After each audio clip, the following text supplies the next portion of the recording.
The notification from First National Bank appeared on my phone at exactly 3:47 p.m. on a Tuesday that would change everything.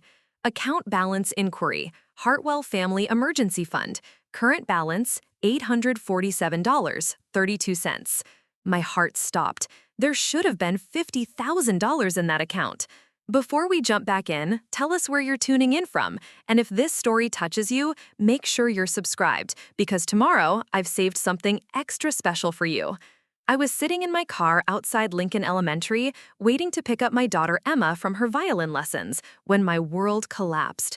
The family fund, established by my late father to help relatives through medical emergencies and educational expenses, had been nearly emptied.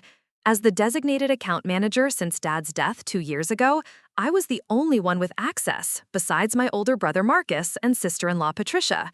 My hands shook as I called the bank immediately. "Mrs. Reynolds, this is Sarah Hartwell. I need to understand what happened to my family's emergency fund account. There should be $50,000, not $800.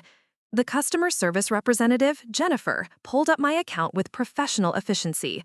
"Mrs. Hartwell, I see several large withdrawals over the past 3 weeks. 5,000 on March 3rd, 8,000 on March 8th, 12,000 on March 12th, and the largest withdrawal of 24,000 was made yesterday, March 15th. "That's impossible," I whispered, watching other parents chat casually while collecting their children, completely unaware that my life was imploding. "I didn't authorize any of those withdrawals. Can you tell me what branch they were made from?" "All transactions were conducted at our downtown Denver location on 17th Street. The withdrawal slips show your signature, Mrs. Hartwell." My signature? The downtown branch, where I'd never set foot. Dad had chosen the suburban Lakewood location specifically because it was convenient for the whole family. "Jennifer, I need copies of those withdrawal slips immediately. There's been a mistake or fraud." "Of course, I'll email them to you within the hour. However, Mrs. Hartwell, I should mention that these withdrawals were made in person with proper identification. Our security protocols were followed." After ending the call, I sat in stunned silence until Emma knocked on the passenger window, violin case in hand. Her bright smile and excited chatter about her lesson felt surreal against the nightmare unfolding in my mind. How could someone have forged my signature? Who had access to identification that would fool bank tellers? That evening, I called an emergency family meeting. Marcus, Patricia, and my youngest brother David gathered in my living room, the same room where we'd planned Dad's memorial service and discussed the fund's purpose. Dad had always said it was sacred money, meant to catch family members when they fell, not to be touched unless absolutely necessary. "The fund has been compromised," I announced, showing them the bank statements on my laptop. "Someone has been making unauthorized withdrawals using my signature." David leaned forward, his accounting background immediately evident. "Sarah, show me the dates and amounts." I scrolled through the transactions, noting how each withdrawal was strategically timed. "Look at this pattern. Small amounts first, then larger ones. It's like someone was testing the system." Patricia, always the skeptical lawyer, crossed her arms. "Sarah, honey, you're the only one with active access to that account. Marcus and I haven't used our cards since Dad died." "What are you implying?" I asked, though the chill in her voice made the implication clear. Marcus shifted uncomfortably on the couch. "Sis, we're not accusing you of anything, but you've been struggling financially since the divorce. Emma's private school, your mortgage, the medical bills from Mom's cancer treatment last year." The room fell silent, except for the sound of Emma practicing piano upstairs. My family, the people who should have supported me unconditionally, were looking at me like I was a stranger, like I was a thief. "You think I stole from Dad's fund?" My voice cracked. "You think I would dishonor his memory and steal money meant to help our family?" David pulled up his phone, scrolling through something. "Sarah, there's something else. I did some checking today after you called about the emergency meeting. Your credit card statements show some expensive purchases recently. That new laptop, Emma's violin lessons, the vacation to Florida last month." "Those were budgeted expenses," I protested. "I've been saving for months. Check my personal bank statements." "We did," Patricia said quietly, pulling out a folder. "Marcus asked me to do some legal research on the fund structure. While I was at it, I pulled your credit report. You're carrying significant debt, Sarah. Your mortgage is underwater, you have 3 credit cards at their limits, and you missed 2 car payments." The betrayal cut deeper than any knife. My own family had investigated me like a criminal. You ran a credit check on me without my permission? We had to know, Marcus said, not meeting my eyes. The fund was Dad's legacy. If something happened to it, we needed to understand why. I stood up, anger and hurt battling for dominance. Get out, all of you. Get out of my house right now. Sarah, we're not trying to hurt you, David said, reaching out. We're trying to help. If you're in financial trouble, we can work something out. We can set up a payment plan to restore the fund. You want me to pay back money I didn't steal? I laughed bitterly. I've managed that fund responsibly for 2 years. I've helped Patricia's son with college tuition, covered David's emergency dental work, and paid for Marcus's daughter's medical bills when she broke her leg. I've never taken a single dollar for myself. Patricia stood, gathering her papers. The bank records don't lie, Sarah. The signatures match. You were the only one with access. We're not trying to be cruel, but we need to protect what's left of the fund. After they left, I sat alone in my kitchen, staring at the email from the bank containing the withdrawal slips. The signatures looked exactly like mine. The handwriting was perfect, the flourishes identical to how I'd signed documents for years. But I knew with absolute certainty that I hadn't written a single one. I called my friend Monica, who worked as a fraud investigator for Colorado National Bank. Mon, I need help. Someone has been forging my signature and stealing from a family account. Bring me everything you have, she said immediately. Bank statements, withdrawal slips, your recent signatures for comparison. If it's fraud, we'll find the evidence. But even as I gathered the documents, doubt crept in. The signatures were too perfect, the timing too convenient. My family's suspicions too reasonable. Who could forge signatures so expertly? Who would have access to my identification or personal information? As I lay awake that night, Emma sleeping peacefully down the hall, I realized that proving my innocence would be harder than I'd imagined. The evidence against me was circumstantial, but damning. My financial struggles were real.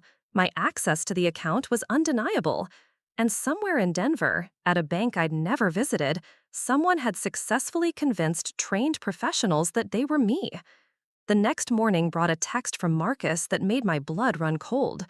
Sarah, we've decided to contact the police. We can't let this slide. Dad would have wanted justice. My own brother was going to have me arrested for theft. The fund Dad created to protect our family was about to destroy it. And somewhere out there, the real culprit was probably laughing at how perfectly their plan was working. I had 48 hours before Marcus filed the police report. 48 hours to prove my innocence or watch my reputation, my relationship with my family, and possibly my freedom disappear forever. The irony wasn't lost on me. I needed an emergency fund to fight for the emergency fund, and the people who should have believed in me most were the ones ready to see me convicted. But I wouldn't give up. Dad had taught me to fight for what was right, and I'd be damned if I let some criminal destroy his legacy and frame me in the process. The truth was somewhere in those bank records, and I was going to find it. Monica's office at Colorado National Bank felt like a sanctuary compared to the hostility I'd faced at home. She spread the withdrawal slips across her desk, comparing them to samples of my genuine signature from old loan documents and account openings. Sarah, I have to be honest with you, she said after 20 minutes of analysis. These signatures are incredibly sophisticated. Whoever did this had extensive practice with your handwriting. Look at this. She pointed to a specific flourish in my signature. They even replicated the way you cross your T's and the pressure variation in your pen strokes. My heart sank. So you think they're real too? No, I think they're forgeries, but they're the best I've ever seen. This level of skill suggests someone who either had professional training or spent months studying your signature. Monica pulled out a magnifying glass. But here's what I noticed. See this withdrawal from March 8th? The ink pressure is too consistent throughout the entire signature. When people sign naturally, there are micro variations in pressure based on the movement of their hand and wrist. These signatures show the careful, deliberate strokes of someone copying rather than writing naturally. For the first time in days, I felt a spark of hope. Will that be enough to convince the police? It's a start, but we need more. What I really need is security footage from the bank. If we can see who made these withdrawals, we'll have our answer. I drove straight to First National's downtown branch, an imposing glass building in the heart of Denver's financial district. The branch manager, Mr. Coleman, was a thin man with wire-rimmed glasses who looked like he'd rather be anywhere else when I explained my situation. Mrs. Hartwell, I understand your concern, but our security footage is only available to law enforcement or through a court order. Bank policy is very strict about customer privacy. But someone is impersonating me, I insisted. They're stealing from my family's account using fraudulent identification. Coleman consulted his computer screen. According to our records, all withdrawals were made by you, with your valid driver's license and debit card. Our tellers followed proper verification procedures. Then your tellers made a mistake, I said firmly. I have never been in this building before today. His expression shifted to one of polite skepticism. Mrs. Hartwell, I've been in banking for 15 years.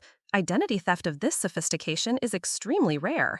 Usually, when customers claim they didn't make withdrawals, there are other explanations. I left the bank feeling more defeated than ever. Even the bank officials didn't believe me.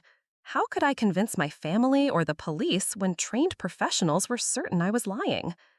That afternoon, Emma came home from school with a permission slip for a field trip to the Denver Art Museum. The cost was $35, money I would normally have without thinking twice. But now, looking at my bank balance and knowing the accusations hanging over my head, even that small amount felt impossible to spare. "Mom, why do you look so sad?" Emma asked, settling next to me on the couch with her homework. How could I explain to my 8-year-old daughter that her own family thought her mother was a thief, that her uncle was planning to have me arrested, that our comfortable life might be about to crumble because of someone else's crime? Just some grown-up problems, sweetheart, nothing for you to worry about.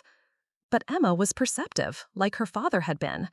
Is it about Grandpa's special money? I heard Uncle Marcus on the phone yesterday talking about it. My phone buzzed with a text from David.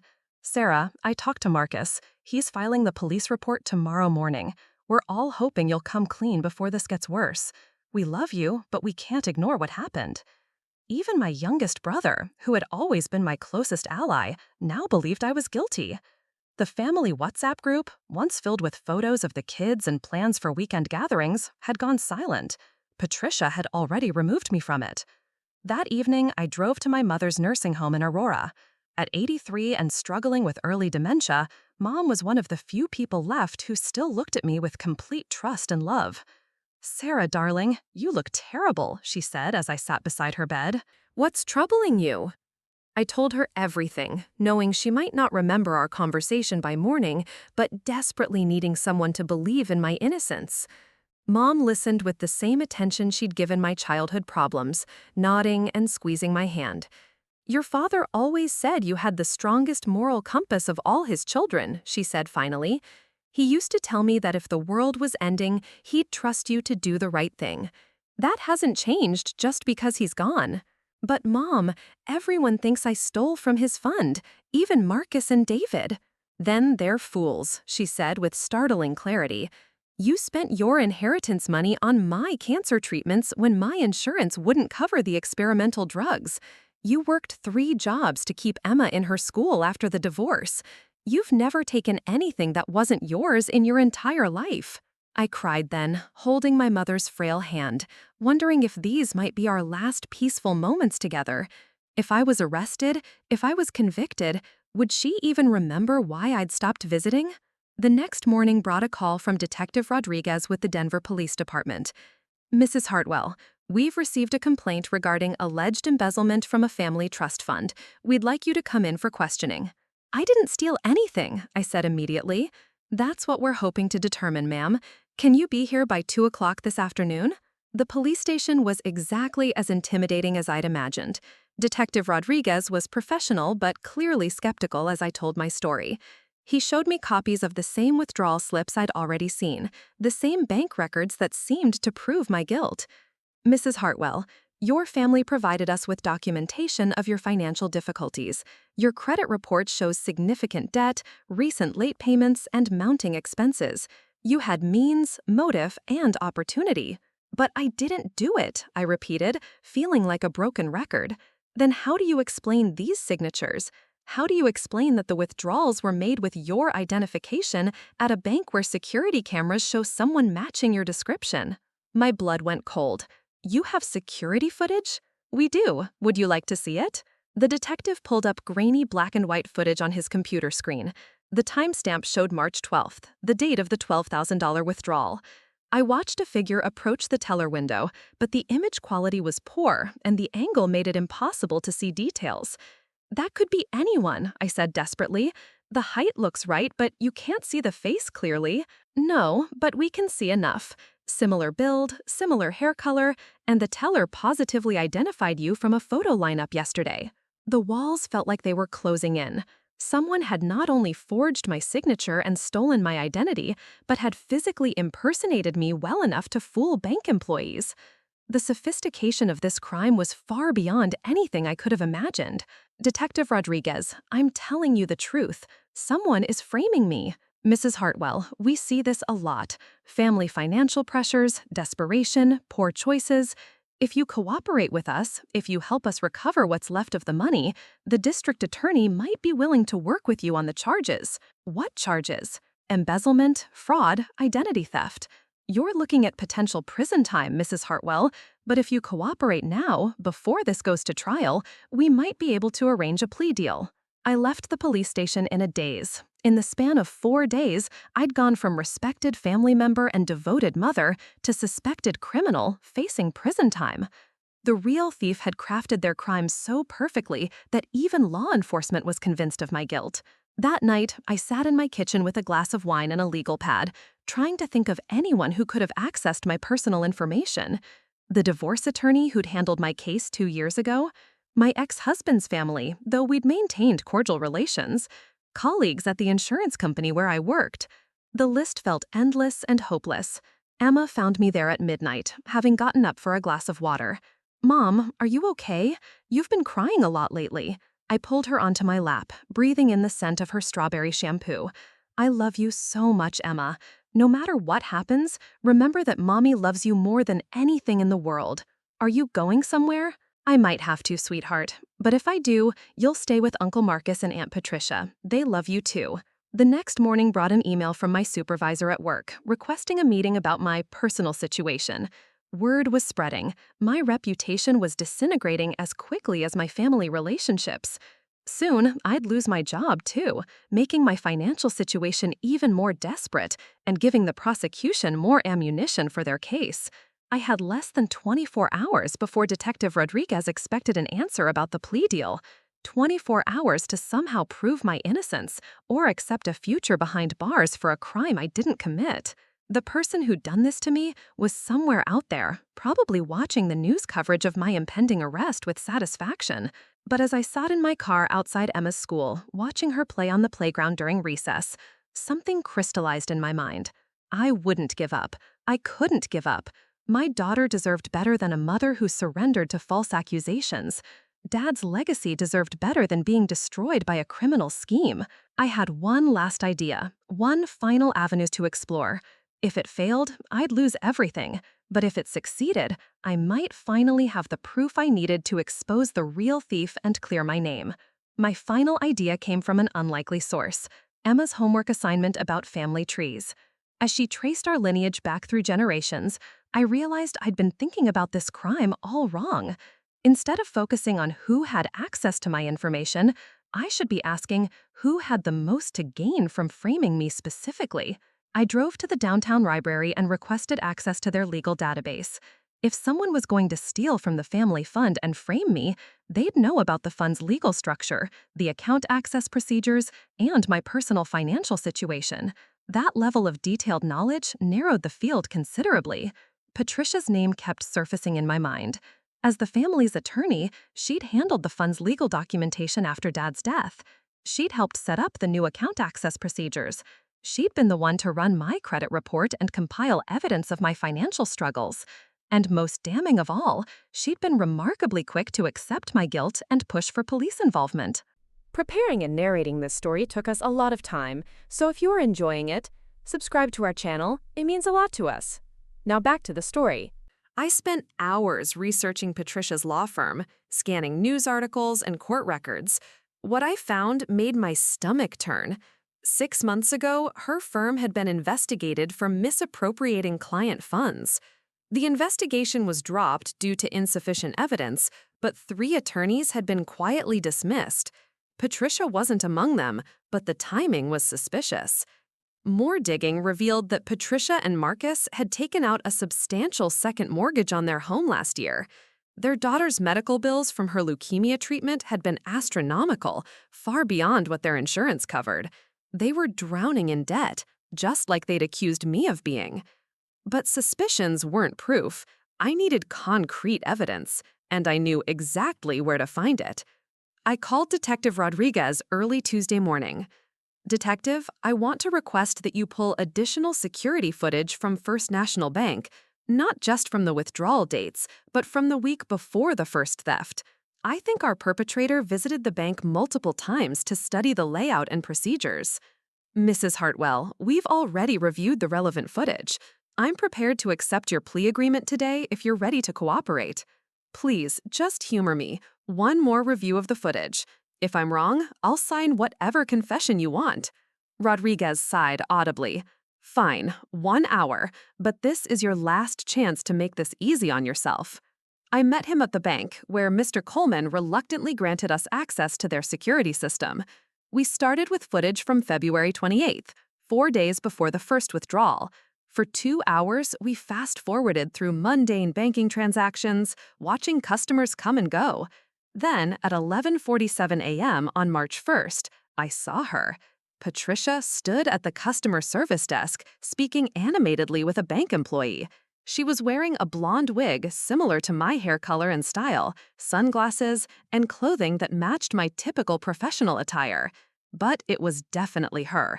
I recognized her distinctive way of gesturing with her hands when she spoke. "That's my sister-in-law," I whispered, pointing at the screen.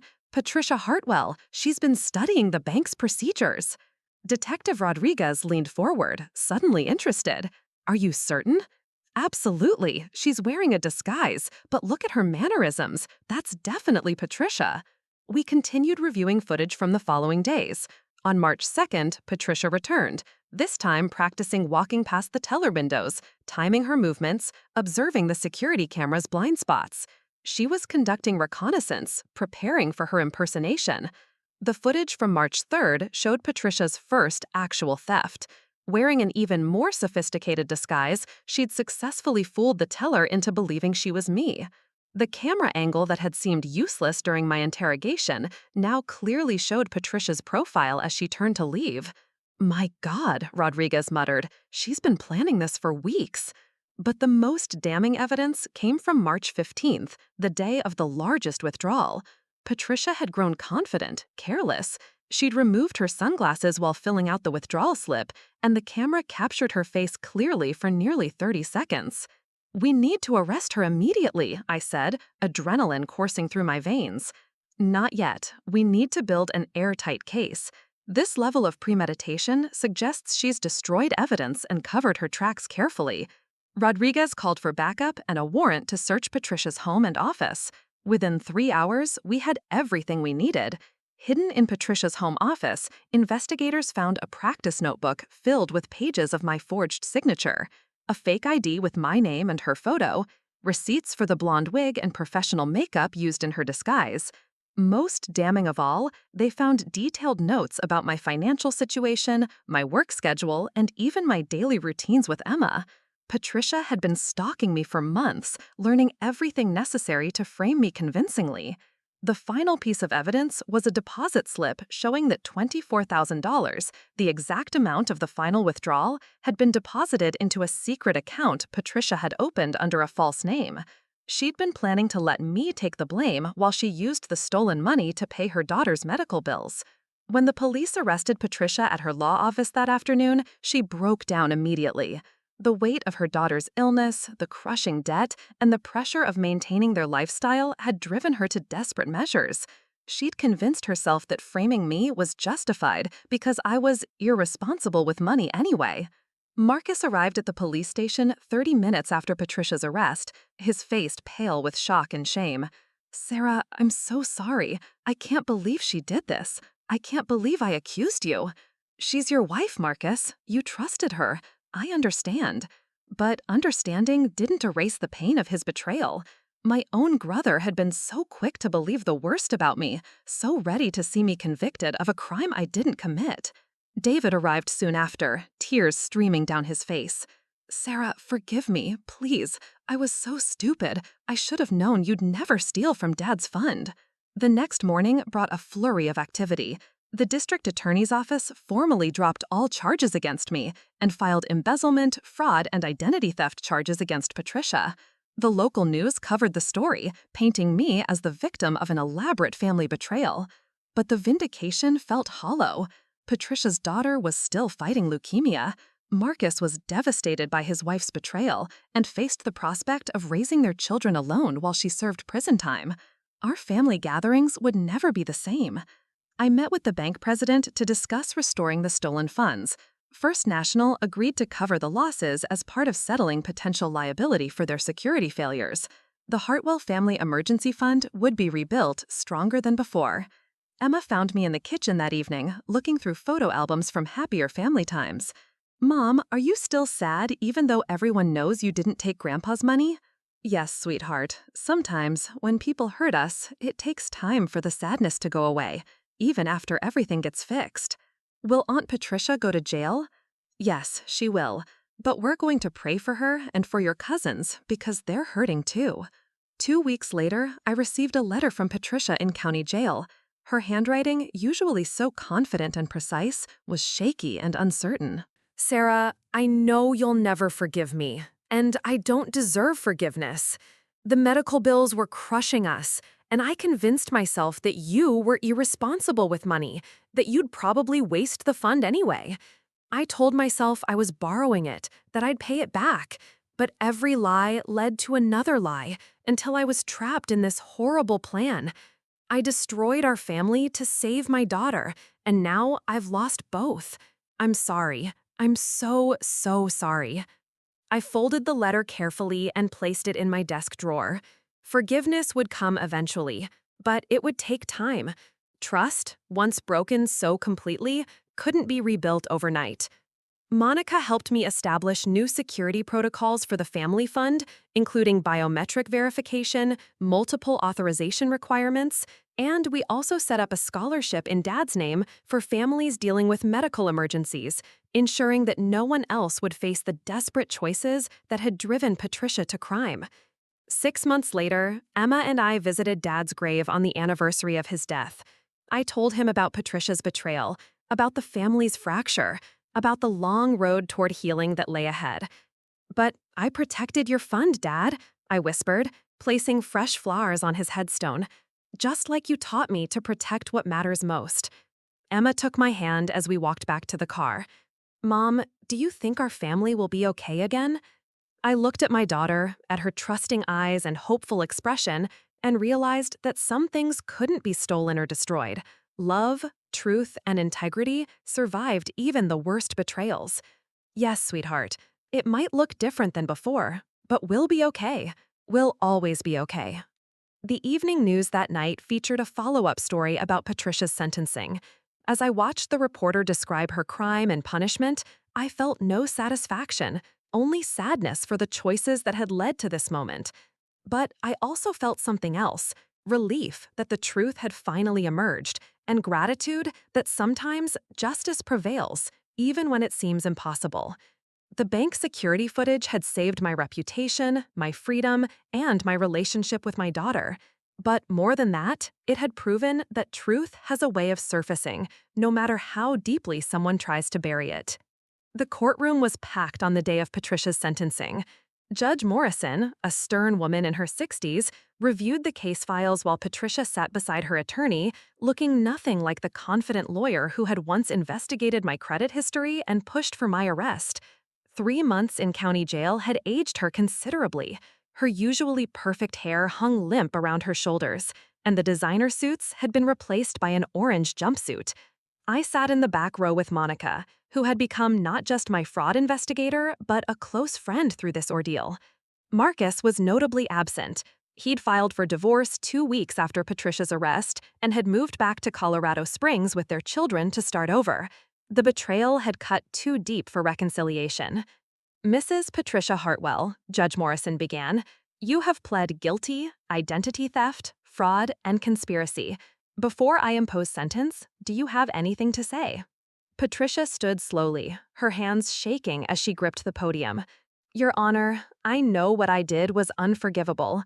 I destroyed my family, betrayed my sister-in-law's trust, and dishonored my profession. I let desperation cloud my judgment and convinced myself that my daughter's medical needs justified my crimes. I was wrong. I take full responsibility for my actions and accept whatever punishment you deem appropriate. Judge Morrison nodded gravely. Mrs. Hartwell, while I understand the financial pressures you faced regarding your daughter's medical treatment, nothing justifies the elaborate scheme you orchestrated to frame an innocent person. You used your legal expertise to commit sophisticated crimes, and you showed no remorse until you were caught. I sentence you to 5 years in state prison, with the possibility of parole after 3 years, contingent on full restitution of the stolen funds. As the bailiff led Patricia away, she turned and looked directly at me for the first time since her arrest.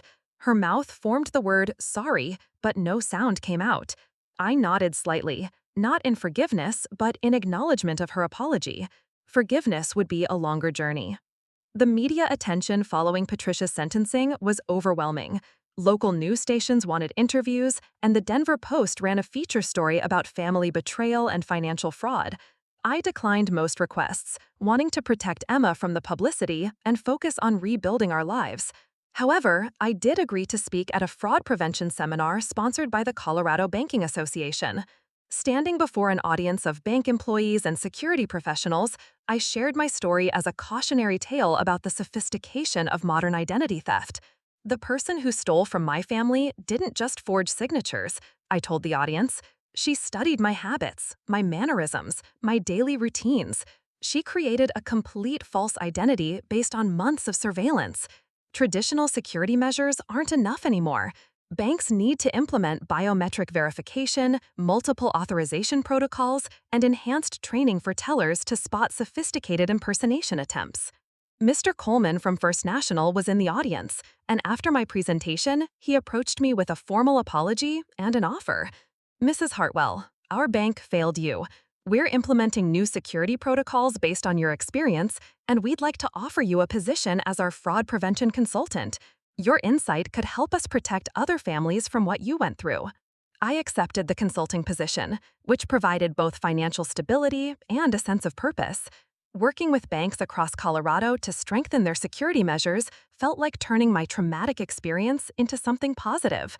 The restoration of the family fund took several months to complete. First National covered the stolen money as part of our settlement agreement, but I wanted to implement new safeguards to prevent future fraud. Working with an estate attorney, we restructured the fund with multiple authorization requirements, annual audits, and a board of trustees that included family members and outside professionals. Marcus and I had our first real conversation 6 months after Patricia's sentencing. He came to my house on a Saturday afternoon while Emma was at a friend's birthday party. We sat in my kitchen, the same room where he'd accused me of theft, and tried to navigate the minefield of our damaged relationship.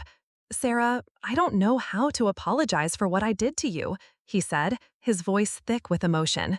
I was supposed to protect you, to believe in you, and instead, I became your accuser. I let Patricia manipulate me into doubting everything I knew about your character. Marcus, she was your wife. You trusted her judgment. I understand why you believed her evidence over my denials. No, that's not an excuse. Dad taught us to stand by family, and I failed you when you needed me most. I've been seeing a therapist, trying to understand how I could have been so blind to Patricia's manipulation. She'd been planting seeds of doubt about your financial responsibility for months before the theft. She made me believe you were irresponsible, that you might be desperate enough to steal. The conversation was painful, but necessary. Marcus was genuinely remorseful, and I could see that Patricia's betrayal had devastated him as much as it had me. His children had lost their mother to prison, and he was struggling to explain to them why their previously perfect family had imploded. I want to make this right, he continued, not just apologize, but actively work to rebuild what we had. The kids miss their Aunt Sarah, and I miss my sister. Rebuilding trust with Marcus was a gradual process. We started with supervised visits between Emma and her cousins, brief encounters at neutral locations, like parks or restaurants. Slowly, as I saw genuine change in his behavior and attitudes, we expanded to family dinners and weekend activities.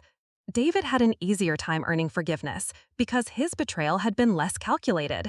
He'd simply followed Marcus and Patricia's lead without conducting his own investigation. His accounting background had made him trust the financial evidence without questioning its source. I should have done my own analysis, he told me during one of our reconciliation conversations. I let Patricia present the evidence to me instead of pulling the records myself. If I'd looked at the actual bank transactions instead of just the summary she provided, I might have noticed inconsistencies. The most difficult conversation was with my mother at the nursing home. Her dementia had progressed, and she often forgot about Patricia's crimes entirely. Some days she'd ask when Patricia was coming to visit, and I'd have to gently remind her that Patricia was in prison. Other days, she'd remember everything with startling clarity and ask detailed questions about the legal proceedings. "Your father would be proud of how you handled this," she told me during one of her lucid moments. "You could have let bitterness consume you, but instead you're using your experience to help others. That's the kind of person he raised you to be." Emma's resilience throughout this ordeal amazed me. At 8 years old, she'd absorbed far more of the family drama than I'd realized, but she'd processed it with remarkable maturity. During one of our bedtime conversations, she asked me a question that stopped me cold. "Mom, are you glad that Aunt Patricia got caught?" I considered the question carefully. "I'm glad the truth came out, sweetheart. I'm glad people know I didn't steal Grandpa's money. But I'm not happy that Aunt Patricia is in prison or that your cousins don't have their mom at home. Do you forgive her?" "I'm working on it. Forgiveness is something that takes time, especially when someone hurts us very badly. But holding on to anger only hurts me, not her. So I'm trying to let go of the angry feelings and focus on the good things in our life." Emma nodded thoughtfully. "I think Grandpa would want us to forgive her eventually." The wisdom of children never ceased to amaze me. A year after Patricia's sentencing, I received an unexpected phone call from her daughter Kelly, now 15 and living with Marcus in Colorado Springs. Patricia had been moved to a minimum security facility after demonstrating good behavior, and she'd been participating in financial counseling and therapy programs.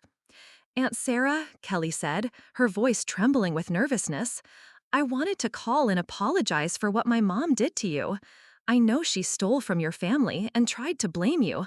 I know she hurt you really badly." "Kelly, sweetheart, you don't need to apologize for your mother's actions. You didn't do anything wrong." "But I feel responsible somehow. If I hadn't gotten sick, if the medical bills hadn't been so expensive, maybe she wouldn't have done it." My heart broke for this young girl who was carrying guilt that didn't belong to her. "Kelly, listen to me very carefully. Your mother's choices were her own. Medical bills don't force people to commit crimes. Plenty of families face financial hardship without turning to theft and fraud. Your illness is not your fault, and neither are your mother's crimes." We talked for nearly an hour, and I could hear the relief in her voice as she realized that her family's adults had failed, not her. I arranged for Kelly to attend counseling sessions specifically designed for children of incarcerated parents, and I made sure she knew she could call me anytime she needed support.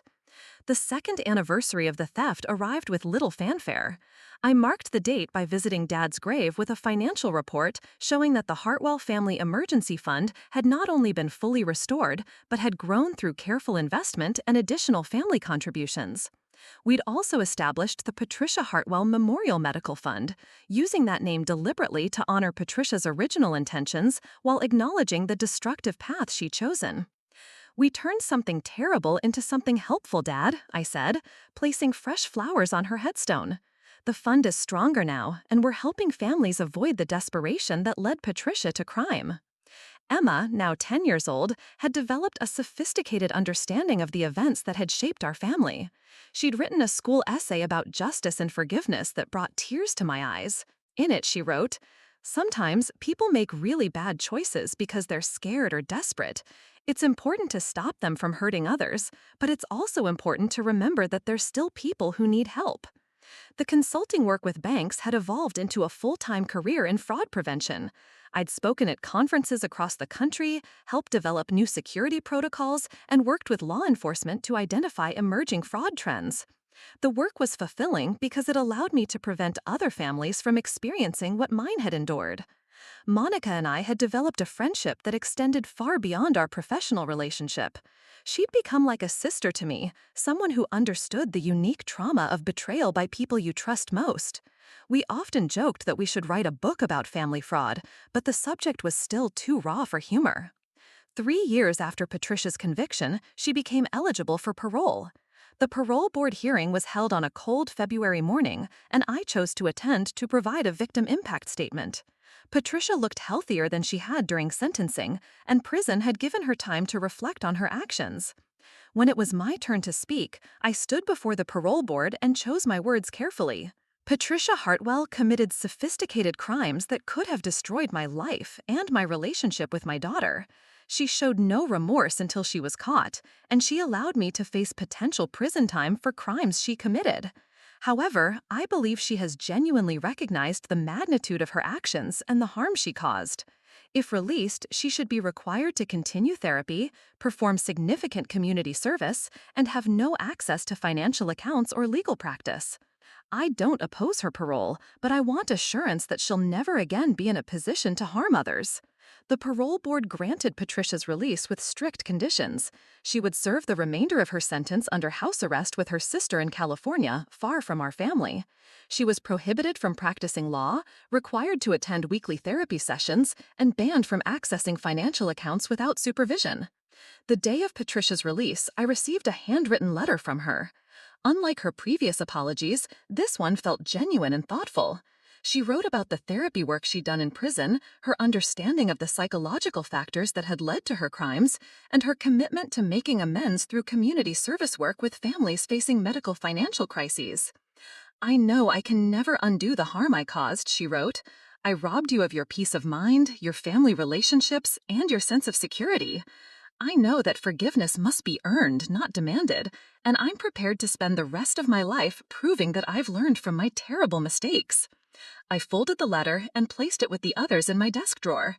Forgiveness was still a work in progress, but I'd reached a place of acceptance and even understanding. Patricia's crimes had been born from desperation and poor judgment, not malice. That didn't excuse her actions, but it helped me process the betrayal. Today, 5 years after the theft that nearly destroyed my life, the Hartwell Family Emergency Fund serves dozens of families each year. We've helped with medical expenses, educational costs, and emergency situations. The fund that Patricia tried to destroy has become stronger and more purposeful than ever. Emma, now 10 years old, had developed a sophisticated understanding of the events that had shaped our family. She'd written a school essay about justice and forgiveness that brought tears to my eyes. In it, she wrote, "Sometimes people make really bad choices because they're scared or desperate. It's important to stop them from hurting others, but it's also important to remember that they're still people who need help." The consulting work with banks had evolved into a full-time career in fraud prevention. I'd spoken at conferences across the country, helped develop new security protocols, and worked with law enforcement to identify emerging fraud trends. The work was fulfilling because it allowed me to prevent other families from experiencing what mine had endured. Monica and I had developed a friendship that extended far beyond our professional relationship. She'd become like a sister to me, someone who understood the unique trauma of betrayal by people you trust most. We often joked that we should write a book about family fraud, but the subject was still too raw for humor. 3 years after Patricia's conviction, she became eligible for parole. The parole board hearing was held on a cold February morning, and I chose to attend to provide a victim impact statement. Patricia looked healthier than she had during sentencing, and prison had given her time to reflect on her actions. When it was my turn to speak, I stood before the parole board and chose my words carefully. Patricia Hartwell committed sophisticated crimes that could have destroyed my life and my relationship with my daughter. She showed no remorse until she was caught, and she allowed me to face potential prison time for crimes she committed. However, I believe she has genuinely recognized the magnitude of her actions and the harm she caused. If released, she should be required to continue therapy, perform significant community service, and have no access to financial accounts or legal practice.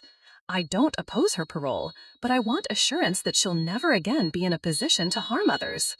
The parole board granted Patricia's release with strict conditions.